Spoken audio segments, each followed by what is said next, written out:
მოგესალმებით, მივესალმებით ელემაყურებელს.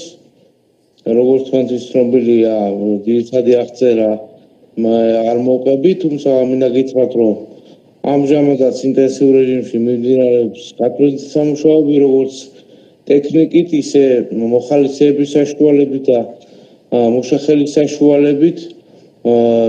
ზიანი იმდენად დიდია, რომ ალბათ რამოდენიმე დღე დაშვიდება სრულად გაწმენდას. თუმცა ზიანის ოდენობის დადგენა ამ ეტაპზე შეუძლებელია, იმიტომ რომ ძალიან დიდი მასშტაბის არის და ალბათ რამდენიმე ათეულ მილიონსაც კი გაუტოლდება ჩემი მოსაზრებით. ბატონ ლევან, საინტერესოა რომ აი ტექნიკამ, ცოცხალმა ძალამ მიაღწია თუ არა ყველა სოფლამდე, ყველა მოსახლემდე, ვინც დაზარალდა. მინდა გითხრათ, რომ ძირითადი ეპიცენტრი იყო ქალაქი თელავი. ქალაქ თელავის ხევი, როგორც მოგეხსენებათ, არის მთის ღვარცოფული მდინარე.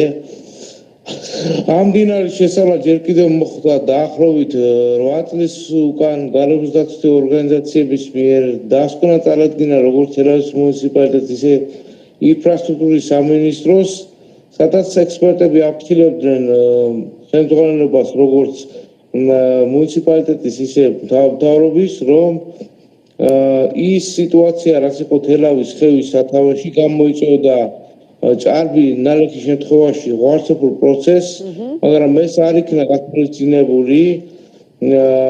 კალაპოტში იყო დარჩენილი ჭარბი ნატანი, არ იყო გაწმენდილი თავის დროზე. რაც შეეხება ჯებირებს, რომელიც 3 ჯებირია დამცავი, აგებულია ჯერ კიდევ დაახლოებით 50 წლის უკან. არის ნახევრად ამორტიზებული, მართალია ეს ინფრასტრუქტურის მინისტრმა განაცხადა, რომ მისი შეკეთება მოხდა, მაგრამ სრულად არ მოხდა მისი რეაბილიტაცია, იმიტომ რომ გარშემო მდინარეს აქვს საშუალება, რომ გვერდით აუვალოს და წარმოქმნილი ნატანი და ხე-მასალა ჩამოიტანოს პირდაპირ ქალაქის ქუჩებში, ამიტომ ამ ჯებირებმა სრულად ვერ შეძლო შეკავება ამ ნატანის, რამაც შემდეგ გამოიწვია ღვარცოფული პროცესი, მდინარის კალაპოტიდან წამოვიდა ლოდები და ქვაღორღი, ჩამოიტანა ქალაქის ცენტრში, დააზიანა ხიდები, ქუჩის ნაპირები, საავადმყოფოს ტერიტორია, მაღაზიები და ასე მრავალი ობიექტი. როგორც უკვე გითხარით, ზიანის ზუსტი ოდენობის დადგენა ამჟამად შეუძლებელია, როგორც მე ვიცი და ინფორმაცია მაქვს. შექმნილია შესაბამისი სამუშაო ჯგუფი და მიმდინარეობს ინტენსიური მუშაობა. თქვენ თქვით, რომ ადგილობრივი ხელისუფლება ინფორმირებული იყო იმის თაობაზე, თუ რა რისკებს შეიცავდა თელავის ხევის აი ამ ფორმით დატოვება, ანუ თუ თელავის ხევი არ გაიწმინდებოდა, თუ მასზე უნებართვოდ აშენებული შენობა ნაგებობის მის კალაპოტში, როგორც ვიცი ხომ, აშენებული შენობა მეორე თემა ანუ უკანონო ნაგებობები ამანაც ხელი შეუწყო გარკვეულწილად სტიქიის მასშტაბებს? ჩემი აზრით კი და ამასთან დაკავშირებითაც გაგცემთ პასუხს. ანუ ჩემი ინფორმაციით 2018 წელს გარემოს დაცვითი ორგანიზაციამ და შესაბამისი დასკვნა წარადგინა მუნიციპალიტეტში და ინფრასტრუქტურის სამინისტროში და აფრთხილებდა, რომ ჭარბი ნალექის შემთხვევაში ღვარცოფული პროცესი იქნებოდა თელავის ხევზე. თუმცა ქმედითი საკმარისი ღონისძიებები არ გატარებულა და თვითონ მდინარე კალაპოტი ნატანისგან არ გაწმენდილა. დაახლოებით 4 წლის უკან, როგორც ინფორმაცია მაქვს, მხოლოდ ჯებირების შეკეთება ნაწილობრივ ისიც არასრულ ყოფილა, ვინაიდან მდინარე შეუძლია გარშემო აუქციოს და ის ნატანი და ხის მორები გამოატაროს ისე, რომ ჯებირმა არ შეაკავოს.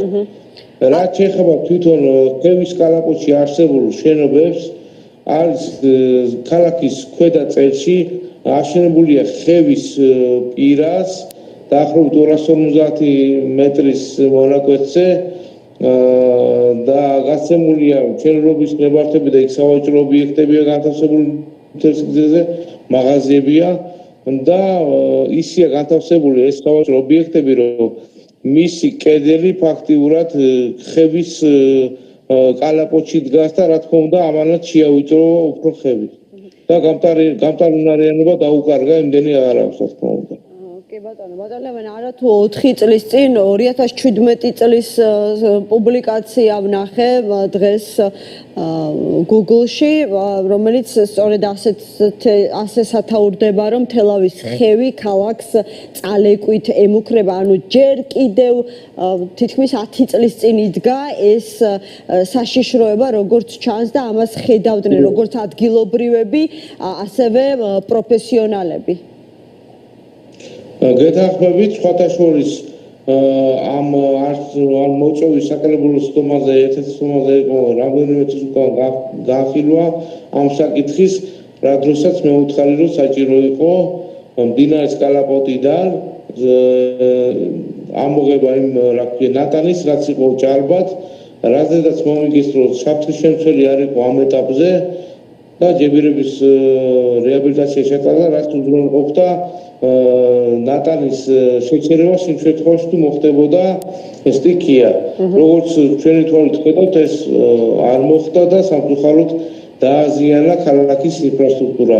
ეს ღონისძიებები რომ გატარებული იყო, ამ ზომის ზიანს არ მივიღებდით. რა თქმა უნდა, სტიქიას წინ ვერავინ ვერ დაუდგება, მაგრამ ამ სახით არ მივიღებდით ნამდვილად ზიანს. ხო, საბედნიეროდ ამ სტიქიას მსხვერპლი არ მოყოლია, მაგრამ ხედავთ რა მის მასშტაბებს, ხო, და მისგან გამოწვეულ შედეგებს, რა ვიცი, კიდევ ერთხელ უნდა ვთქვათ, რომ რისკი მაღალი იყო ამ მხრივ. საბედნიეროდ ადამიანური მსხვერპლი არ გვაქვს, რაც ვერთის წყალობით ასე მოხდა და ასეც უნდა ყოფილიყო. ანუ რას უკავშირდება? მე მგონი უფრო იმ დროის იმ მონაკვეთს ღამის საათებში განვითარდა სტიქია დილამდე, ხომ? და სწორედ აი ამან განაპირობა დიდწილად, რომ ადამიანური მსხვერპლი არ მოყოლია ამას. სრულიად გეთანხმებით, ინტენსიური წვიმა დაიწყო ღამის დაახლოებით 24 საათზე და უკვე დაახლოებით 3 საათზე შუა ღამისას მდინარის კალაპოტიდან დაიწყო გადმოსვლა და ამახსოვრდა ზიანი როგორც ქუჩების, ისე სავაჭრო ობიექტების, აფთიაქების და ასე შემდეგ. საკმაოდ დიდი ზიანია. კიდევ ერთხელ გეტყვით, რომ ინტენსიურ რეჟიმში მიმდინარეობს როგორც კალაპოტის გასუფთავება, ისე ხაღორღისა ქუჩების დაწმენდა, მაგრამ ჯერჯერობით არ არის დასრულებული და ალბათ რამოდენიმე დღე დასჭირდება პროცესის დასრულებას. კი ბატონო, მადლობა.